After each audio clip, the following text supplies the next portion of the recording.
राज्यातील व आपल्या भागातील नवनवीन बातम्या पाहण्यासाठी SM9 न्यूज मराठी या चॅनलला लाईक करा, सबस्क्राईब करा आणि शेअर करायला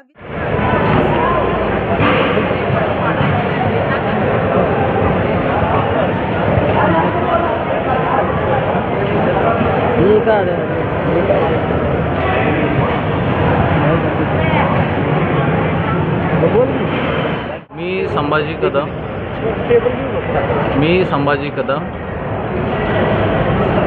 farmer Indian team captain, currently working with senior Indian team as a coach. तुम्हाला कसं वाटतं? ॲक्च्युली मी इथं 30 वर्षामागं खेळण्यासाठी येत होतो आणि त्यावेळेला इथं जे स्ट्रक्चर होतं, आउटडोअर होतं आणि इथला जो माहोल होता, त्या स्ट्रक्चरमध्ये भरपूर काय काय फरक केला आहे. माहोल तोच आहे. झपके साहेबांनी, पिंटू मस्के यांनी जे बास्केटबॉलसाठी कॉन्ट्रीब्यूट केलं आहे, खरंच मला असं वाटते बास्केटबॉल फॉर्टर्निटीतर्फे त्यांना मी धन्यवाद द्यावं. आणि ही कामगिरी पाहता मला असं वाटते की लवकरच सांगोलामध्ये देखील इंटरनॅशनल प्लेयर तयार होतील. त्यांचे जे प्रयत्न आहेत त्या पद्धतीनं चालू आहेत आणि त्यासाठीच मी आणि माझे कोच शरद नागने इथं त्यांना भेटण्यासाठी आलेलो आहे. त्यांनी आम्हाला इन्व्हाइट केलं की बाबा मी इथूनच खेळलेलो आहे. त्याच्यासाठी मी इथं 30 वर्षानंतर पाहिल्यानंतर एवढे सारे चेंजेस पाहिल्यानंतर मला खरंच कौतुक वाटलं त्या गोष्टीचं आणि झपके साहेबांना मी मनापासून धन्यवाद देतो आणि पिंटू मस्केला जे कार्यरत आहेत त्यांना देखील मी धन्यवाद देतो. आणि माझ्यासोबत Narayankar sir, Jadhav sir, Shafi sir, म्हणजे मी लहान असताना ते माझ्यासोबत असायचं. मला खूप छान वाटतं त्यांच्यामध्ये बसून हे सगळं बोलायला. थँक्यू सो मच सर, तुम्ही जे काय आम्हाला दिलात त्याच्याबद्दल थँक्यू. ग्रामीण भागातल्या खेळाडूंना आपण काय आव्हान? ॲक्च्युली काय असतं की ग्रामीण भागातल्या मुलांच्यामध्ये मटेरियल सगळ्या गोष्टी असतात, ते फिजिकली टफ असतात. फक्त त्यांना एक ट्रेनिंग मेथड जे आहे, ट्रेनिंग व्यवस्थित जर भेटलं, गायडन्स जर व्यवस्थित भेटलं तर खरोखरच त्या लेवलला ते पोचू शकतात. तोच आमचा कार्यक्रम राबवायचा आमचा प्रयत्न आहे, माझा आणि शरद नागनेंचा.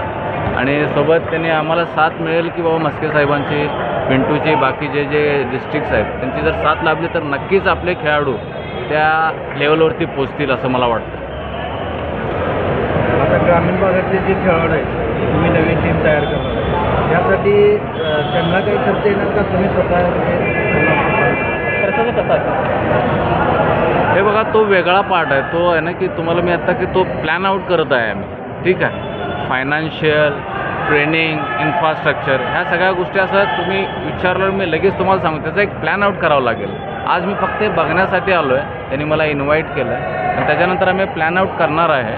काल रात्री मीटिंग झाली आमची, आज ही मीटिंग बसेल आणि त्याच्यानंतर आम्ही तो प्लॅन केल्यानंतर तुम्हाला ते लवकरच कळेल की आमचा कशा पद्धतीनं प्लॅन आहे. तो एवढंच आहे बाबा, आमचा इंटेन्शन क्लिअर आहे सर्वांचा की ग्रामीण भागातली मुलं वरती गेलं पाहिजेत आणि तो मला विश्वास आहे, कारण मी इथं खेळून गेलेलो आहे तर त्या गोष्टी होऊ शकतात. बाकी माझे कोच देखील तुम्हाला सांगतील काय आहे काय नाही ते.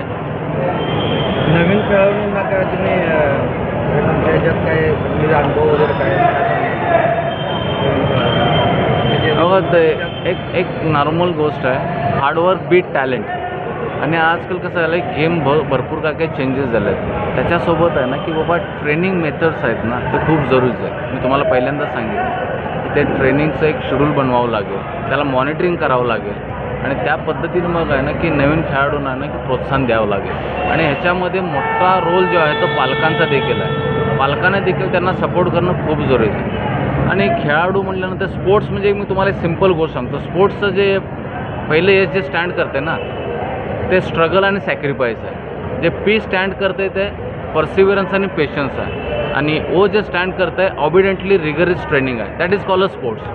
तुम्ही जसं शिक्षणामध्ये सगळं टाईम देता, पैसा देता, सगळ्या गोष्टी करता, तसं खेळामध्ये देखील आहे ना, ज्या दिवशी तुम्ही द्याल त्या दिवशी तुम्हाला त्याचा आउटपुट भेटेल. That is a simple thing, simple formula त्या स्पोर्ट्सचा.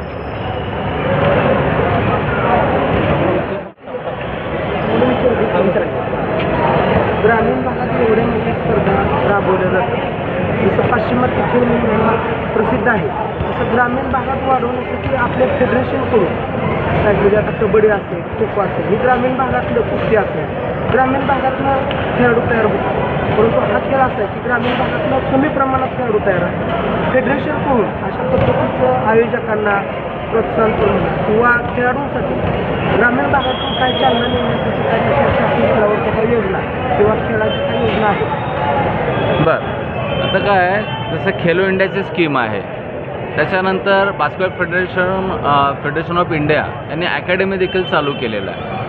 सोबत की आता जस्ट मी त्यांच्याशी काल बोललो की बाकी काही अशा अकॅडमीज देखील आहेत की ते पूर्ण स्कॉलरशिप देत आहेत. त्यानंतर बॉईज स्पोर्ट्स कंपनी माझ्या BGमध्ये ते देखील आहे ना की चांगली मुलं जे आहेत ते चांगले खेळाडू आहेत त्यांना भरती करतात. परंतु गोष्ट अशी होती, मी आत्ता जस्ट पॅरेंट्सचा खूप मोठा रोल आहे. फक्त शिक्षणाकडं फोकस केले जातं. आय एम नॉट मतलब मी त्याच्या अगेन्स्ट नाही, परंतु सोबत ह्या दोन्हींचा बॅलन्स करणं खूप जरुरीचं आहे. आणि चांगल्या अपॉर्च्युनिटीज असतात ते तिकडं तुम्ही दुर्लक्ष करता. फेडरेशननं आता चालू केलेलं आहे की तुम्हाला सांगितलं अकॅडमी चालू केलेली आहे. सोबत मी तुम्हाला बॉईज स्पोर्ट्स कंपनीचा अपॉर्च्युनिटीज आहेत, साईच्या भरपूर काही स्कीम आहेत, सोबत प्रायव्हेट अकॅडमीज देखील चालू आहेत. आणि त्याच्यासाठी सगळे कार्यरत आहेत. नेक्स्ट इयरला आता प्रोफेशनल लीग स्टार्ट होत आहे बास्केटबॉल, जसं कबड्डीचं क्रिकेटचं आहे तसं नेक्स्ट इयर प्रोफेशनल लीग देखील स्टार्ट होत आहे. त्याच्यामुळे की ते चांगलं प्रोत्साहन मिळणार आहे मुलांना. आणि ह्या ग्रामीण भागात जसं आता झपके साहेब आहेत हे प्रयत्न करायला लागले आहेत किंवा पुढे येण्यासाठी आहे ना की आमच्याशी टाईप केलेलं आहे. आता मी आमची जी अकॅडमी आहे बाबा, ही सर अकॅडमी चालू आहे, संभाजी कदम बास्केटबॉल अकॅडमी, ही तेच करत आहेत की ग्रामीण भागात कसं ट्रेनिंग चांगल्या पद्धतीनं पोचलं जाईल आणि त्याच्यावरती मॉनिटरिंग होत राहील. आणि त्याचं एक लाँग प्रोसेस आहे. त्यासाठी तुमच्या लोकांचं देखील आता जशी मीडिया फक्त ठराविक गेम आहे ना कवर करतात, लक्षात आलं का, परंतु बाकीच्या खेळांना ना कवर केलं जात नाही. त्याच्यामुळे थोडंसं कुठेतरी प्रॉब्लेम होतं आणि ते तुमचाही सपोर्ट असणं खूप जरुरीचं आहे. आणि that is called a teamwork. आणि टीमवर्क एकदा झाला, parents, media, administration, coaches, player, हा टीमवर्क आणि ते 5 सिम्बॉल आहेत ऑलिम्पिकचे, त्या पद्धतीने जर झालं तर व्यवस्थित आपण त्याच्यामध्ये पुढे जाऊ शकतो. फायनलच्या सामन्यासाठी आणि एकंदरीत या आयोजनाबद्दल 2 वाक्यात शुभेच्छा कशा पद्धतीने? Really I would like to give thank आणि it is a tremendous administration आणि wish you all the best Zapke साहेब आणि सगळ्या प्लेयरांना की मतलब खूप सुंदररित्या ना म्हणजे मन भरून येतं. मी तुम्हाला सांगितलं ना की ह्यासारख्या ठिकाणी एवढं मोठं इंडोर कोर्ट आहे, मोठमोठ्या ठिकाणी देखील नाही आणि इट इज गुड. ठीक आहे, थँक्यू. इंजिनिअरिंग ग्रुपमधून मी 30 वर्ष सर्व्हिसनंतर रिटायर झालो. सेनादल संघाकडून मी सहभाग घेतला आहे आणि भारतीय व्हीलचेअर बास्केटबॉल संघाचाही मी प्रशिक्षक होतो. मी संभाजी कदम बास्केटबॉल अकॅडमी याच्यात मार्फत ग्रामीण भागात, महाराष्ट्रात तसेच भारतभर जिथे जिथे संधी मिळेल, जिथे जिथे चांगला इन्फ्रास्ट्रक्चर असेल, जिथे जिथे बोलावणं येईल त्या ठिकाणी मी आणि आंतरराष्ट्रीय खेळाडू जे की भारताकडून लगातार 20 वर्षांनी ज्यांनी पार्टिसिपेट केलं आहे, जे सध्याचे भारतीय प्रशिक्षक आहेत असे संभाजी कदम सर यांच्यामार्फत आम्हाला ग्रामीण भागातील खेळाडूंना उत्कृष्ट असे एक लेवलचे मार्गदर्शन देऊन त्यांच्यातील गुणवत्ता आणि क्षमता सिद्ध करण्याची त्यांना संधी आमच्यामार्फत कशी होईल याचा प्रचार आणि प्रसार करण्यासाठी आम्ही प्रयत्नरत आहोत.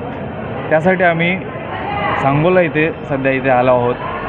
सांगोला हे ठिकाण म्हणजे गेली 40 वर्ष हे बास्केटबॉलचं एक पंढरी आहे. भारतात माझ्या मते काहीच अशा ठिकाणं आहेत की जिथं कंटिन्युअसली अशा स्पर्धा होतात आणि यावर्षी तर केरळ आणि कर्नाटक अशा महाराष्ट्राच्या बाहेरच्या संघांनाही संधी देऊन या स्पर्धांना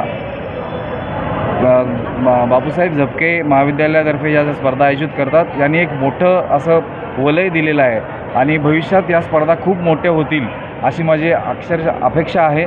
आणि मला वाटतं की आंतरराष्ट्रीय स्पर्धा देखील या ठिकाणी होऊ शकतील असं हे मोठं त्यांनी इन्फ्रास्ट्रक्चर केलेलं आहे. या ठिकाणी आपल्याला राष्ट्रीय स्पर्धेचे कॅम्प किंवा राष्ट्रीय स्पर्धा किंवा आंतरराष्ट्रीय स्तरावरचे कोणतेही कॅम्प्स आयोजित केले जाऊ शकतात, इतकं हे इन्फ्रास्ट्रक्चर चांगलं केलेलं आहे. त्याचबरोबर अकलूज, सोलापूर अशा या ठिकाणी किंवा सांगली, सातारा, पश्चिम महाराष्ट्रात ज्या ठिकाणी ह्या काही स्पर्धा होतील किंवा अशा ठिकाणी आम्हाला काही संधी मिळतील त्या ठिकाणी आम्हाला हे कार्य करायचं आहे. त्याच्यासाठी आम्ही इथे आलो आहोत.